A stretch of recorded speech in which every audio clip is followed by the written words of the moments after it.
it's still, there's no defects, and it's all nice and square. So, you want me to do that again?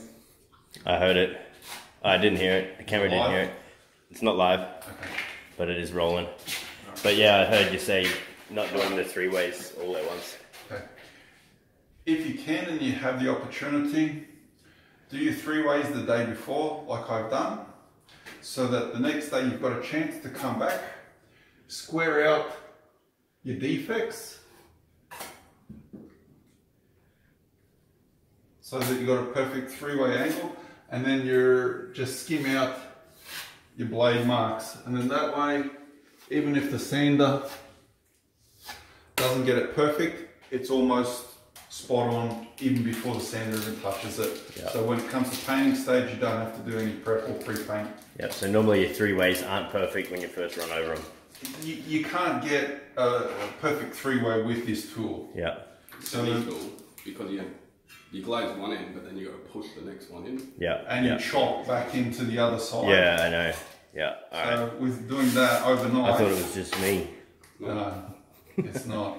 So even if you got, Alan was saying, like even if you're going to do the job in one go, do 2 as soon as you can. Yeah. And then do your other one last. Yeah. Or even do all 3 as soon as possible. Like what I was taught, we'll do the 3-way and I'll leave the bottom half of the joint. Because later on I can come back and blend the bottom half in, but this has already had a couple hours to harden up, so that I've got a good chance of coming back and squaring it all off and making it all nice and neat. Yeah.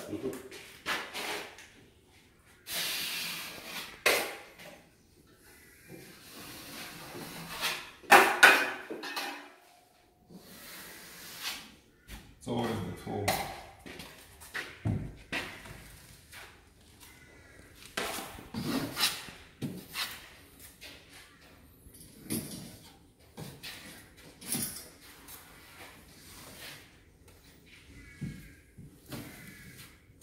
Looks like good material.